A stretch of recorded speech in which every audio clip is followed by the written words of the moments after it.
लाली कानों में बहाली,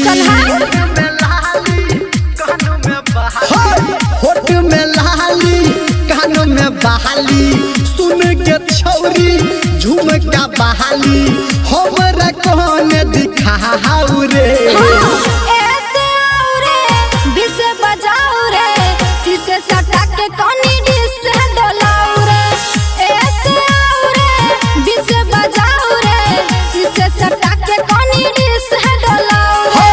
होठ में लाली कानों में बहाली, सुन के छौरी झुमका बहाली हमरा कौन दिखाऊ रे।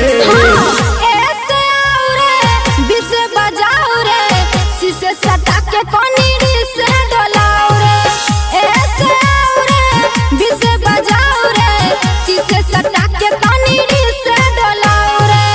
ऐसे आओ रे बिस बजाओ रे शीशे सटा के कोनी डिस डोलाओ रे। डीजे गोविंद बिहार, डीजे गोविंद बिहार सटा के कोनी डिस डोलाओ रे।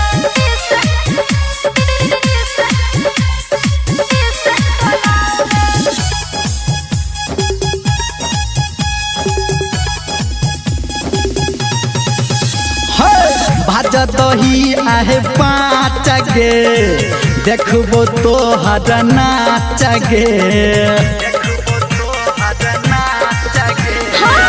उमर हमर छैका चरे किया लगाब छाछ रे।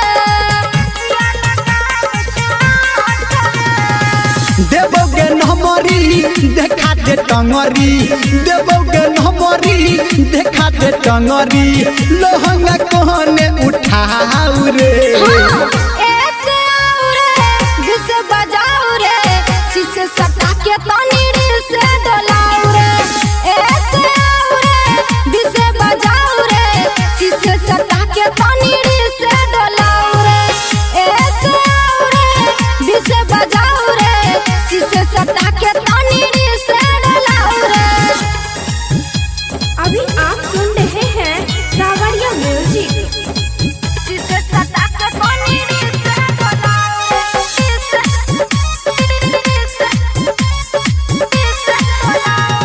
DJ Govind Bihar, DJ Govind Bihar.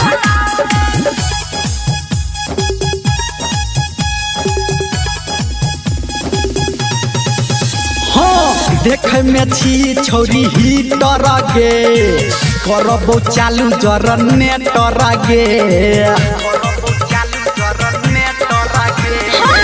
देखले हमारा थिएटर रे गाना लगा के कोनो बेटर रे।